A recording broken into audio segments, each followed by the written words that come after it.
Evening, नमस्कार। आपका स्वागत बियॉन्ड द हेडलाइंस में, जहां हम बात करते हैं हेडलाइन से हटके और खबर की तह तक जाके। तो आज की खास सुर्खियां क्या हैं, पहले ये सुन लीजिए। जम्मू कश्मीर के मुख्यमंत्री उमर अब्दुल्ला की श्रीनगर में पहली प्रेस कॉन्फ्रेंस। स्टेटहुड और रिजर्वेशन पे भी की बात। यह कहा कि स्टेटहुड वापस लाना एक बड़ा चैलेंज। जम्मू कश्मीर में नए साल पर दोनों हादसों में 5 मौतें। कश्मीर और जम्मू में अलग अलग हादसा। जम्मू कश्मीर में 2 जनवरी को दोबारा हुई बर्फबारी। हालांकि बर्फबारी का मजा लेने के लिए बड़ी संख्या में सैलानी भी पहुंच रहे हैं जम्मू कश्मीर। और बीजेपी के 2 बड़े नेता, फॉर्मर डिप्टी चीफ मिनिस्टर और जम्मू कश्मीर यूटी के प्रेसिडेंट ने अपनी सरकारी कोठियां खाली की। अब विस्तार से जानते हैं कि इन खबरों के पीछे सारी कहानी क्या थी। मेरे साथ मेरे सहयोगी पवन शर्मा जुड़े हुए हैं। पवन जी, मुख्यमंत्री उमर अब्दुल्ला की पहली प्रेस कॉन्फ्रेंस, साल के शुरू होते ही कश्मीर में उनके मिनिस्टर्स भी साथ बैठे थे और बात स्टेटहुड और रिजर्वेशन की भी हुई। और उमर अब्दुल्ला ने कहा कि स्टेटहुड वापस लाना उनकी सरकार के लिए, उनके लिए एक बड़ा चैलेंज है। हाँ, बिल्कुल चैलेंज तो है, क्योंकि जब तक केंद्र सरकार नहीं चाहेगी आपको स्टेटहुड तो मिल नहीं सकती। और केंद्र सरकार ने पहले ही कहा हुआ है कि समय आने पर आपको स्टेटहुड वापस दे दी जाएगी। ये बात अलग है कि बीच में विधानसभा चुनाव आ गए और भारतीय जनता पार्टी को बहुमत नहीं मिला। नेशनल कॉन्फ्रेंस ने बहुमत के साथ सरकार बना ली है, कांग्रेस का उनको समर्थन मिल चुका है। अब स्टेटहुड के लिए इंतजार हो रहा है। लेकिन दूसरी ओर जो प्रेस कॉन्फ्रेंस के अंदर जो मुद्दे उठाए गए थे उसमें कहीं ना कहीं उमर अब्दुल्ला थोड़े मायूस भी दिखे, क्योंकि जो मुद्दे लेकर वो मैनिफेस्टो जो उनका था, जब वो जीत कर आए, सत्ता में सरकार बन गई, उसके बाद उनमें से किसी पर भी काम अभी तक नहीं हो पा रहा है। वो कहीं ना कहीं पीड़ा उनके चेहरे पर दिख रही थी कि वो बेबस लाचार दिख रहे थे कि जो वो चाहते हैं वो नहीं कर पा रहे। और वो ऐसा इसलिए हो रहा है कि केंद्र के हाथ में चाबी है और यहाँ पर जो इंजन है, जब तक चाबी नहीं चलेगी 2 इंजन इकट्ठे नहीं मिल पाएंगे और तब तक सरकार इसी तरह से चलती रहेगी। नए साल की शुरुआत में ही 2 दर्दनाक हादसे हुए। एक, जम्मू से 3 युवा भदरवा पहुंचे थे नया साल मनाने। नया साल तो मनाया, मगर उसके बाद उन तीनों की मौत हो गई। एक गेस्ट हाउस के रूम में वह मृतक पाए गए। पुलिस का कहना है कि जांच शुरू कर दी गई है। फॉरेंसिक टीम ने भी हालांकि सबूत इकट्ठे किए हैं।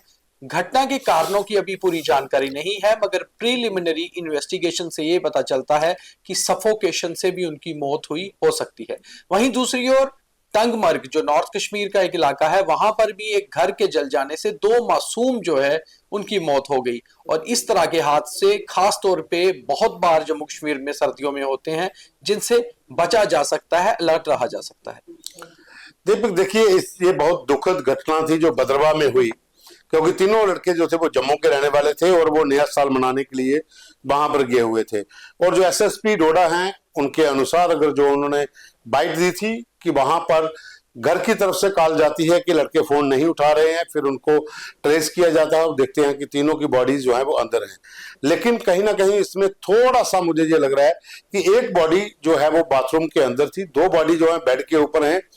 अगर वहां पर सफोकेशन थी तो जो व्यक्ति, जो यूथ लड़का जो बाथरूम के अंदर था, वो अगर बाथरूम के अंदर था तो उस समय होश में था। जब उसको लगा कि सफोकेशन ज्यादा हो रही है तो वो दरवाजा खोल सकता था या खिड़कियां खोल सकता था। या ये भी हो सकता है कि तीनों उस हालत में ना हो कि उनको पता ही ना चला हो सकता है कि ड्रिंक वगैरह जैसे नए साल पे होता है, कुछ ज्यादा डोज हो गई हो तो उसके बाद होश नहीं रहती है।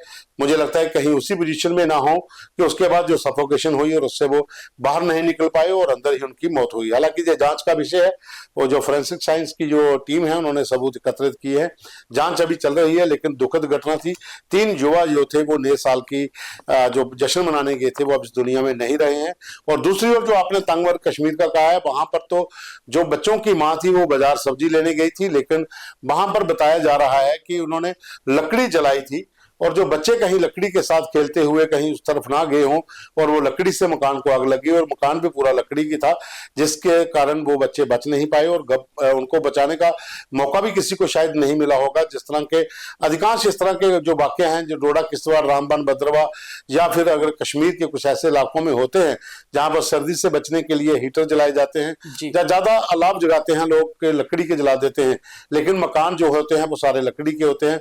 एक बार आग लग जाती है फिर काबू पाना बहुत मुश्किल हो जाता है। वहीं सर्दी का प्रकोप जम्मू कश्मीर में जारी है। कुपवाड़ा में आज दोबारा से स्नोफॉल हुआ और कड़ाके की सर्दी जो है जम्मू कश्मीर में हो रही है। मगर कहीं ना कहीं इसी सर्दी का मजा लेने बड़ी संख्या में टूरिस्ट भी जम्मू कश्मीर पहुंचे हैं। जम्मू का पत्नीटॉप हो, सनासर या भद्रवाह, कश्मीर का पहलगाम, गुलमर्ग या फिर सोनमर्ग या फिर श्रीनगर शहर, हर जगह से तस्वीरें जो आ रही हैं, सैलानी धूम मचा रहे हैं इस बर्फबारी में और खूब मस्ती कर रहे हैं। हमारे एक साथी भी इस समय कश्मीर में है, डल के बाहर खड़े होकर उन्होंने खबर भी दी है कि किस तरीके से वहां बर्फ की चादर है। और दूसरा, हमारे जो कैमरामैन गगनदीप सिंह है वो पत्नीटॉप में डेरा डाले हुए हैं। पत्नीटॉप और नथाटॉप में बहुत ज्यादा बर्फबारी हुई है, सैलानी बहुत ज्यादा पहुंचे हैं, कश्मीर में भी हैं और मजा ले रहे हैं बर्फबारी का। मौसम ठंडा होता जा रहा है, तापमान में तो गिरावट जाहिर सी बात है कि आएगी, लेकिन इस समय जो नए साल के ऊपर सैलानी आए थे उनको बर्फबारी का लुत्फ देखने को मिल रहा है। वो चाहे कश्मीर का पहलगाम हो, सोनमर्ग हो, या कश्मीर का जो सिटी श्रीनगर सिटी है डल के किनारे वहां का हो, या फिर भद्रवाह, पत्नीटॉप या नथाटॉप, सैलानियों की संख्या बढ़ती जा रही है, लोग एंजॉय कर रहे हैं। वहीं बीजेपी के दो बड़े नेता, farmer deputy chief minister Kavinder Gupta और बीजेपी जम्मू कश्मीर यूटी के प्रेसिडेंट सत शर्मा, दोनों ने अपने सरकारी निवास खाली कर दिए हैं। बहुत लंबे समय से कोर्ट की तरफ से नोटिस दिए जा रहे थे कि जितने भी फॉर्मर मिनिस्टर या फॉर्मर एमएलएस हैं उन्हें अपनी सरकारी कोठियां खाली करनी होंगी। फाइनली सरकार के नोटिस, कोर्ट के नोटिस आने के बाद ये दोनों बड़े नेताओं ने अपनी सरकारी कोठियों को छोड़ दिया। ये तो कोर्ट का प्रेशर था कि इन लोगों ने छोड़ दिया। हालांकि लड़ाई काफी देर से चल रही थी। एडवोकेट शेख शकील हैं इनकी तरफ से, बाकी उनकी टीम है जो लगातार कोर्ट के अंदर दौड़ रहे थे। अभी भी बहुत से ऐसे केसेस, हालांकि बहुत से लोगों ने खाली भी कर दी है। जो एक लिस्ट बनाई गई थी उस लिस्ट के आधार पर तो डिप्टी सीएम कविंदर गुप्ता ने भी खाली कर दिया, सत शर्मा ने भी खाली कर दिया और बहुत से लोग हैं। 2 लोगों को राहत भी इसमें मिली है, जिसमें जम्मू कश्मीर के जो एक्स बीजेपी चीफ थे रविंदर रैना और गुलाम नबी आजाद, इन दोनों ने खाली नहीं किए हैं। इनको राहत दी गई है कोर्ट की ओर से भी और जो टीम गठित की गई थी उनकी ओर से भी। लेकिन अभी भी बहुत से लोग ऐसे हैं जो सरकारी कोठियों पर जिनका कब्जा है, वो चाहे पुराने पत्रकार हो या फिर बिजनेसमैन हो या फिर सरकार के कुछ ऐसे चेहरे जो सरकार के साथ काम तो करते हैं पर्दे के पीछे, लेकिन लोगों को पता नहीं होता। बहुत सी कोठियां अभी भी उनके पास हैं। जो वर्किंग जर्नलिस्ट हैं उनके तो जायज है, लेकिन कुछ ऐसे भी हैं जो इस समय काम नहीं कर रहे हैं, उनके पास भी हैं। तो मुझे लगता है शकील साहब को एक और पीआईएल लगानी पड़ेगी। तो चलिए, जो सरकारी कोठियां नाजायज कब्जों में है, कम से कम पहले सरकार को उन्हें ही छुड़ाना पड़ेगा, फिर उसके बाद जमीनों की तरफ हो, क्योंकि लगातार जम्मू कश्मीर में नाजायज कब्जों को लेकर बहुत बार खबरें सामने आती रहती हैं।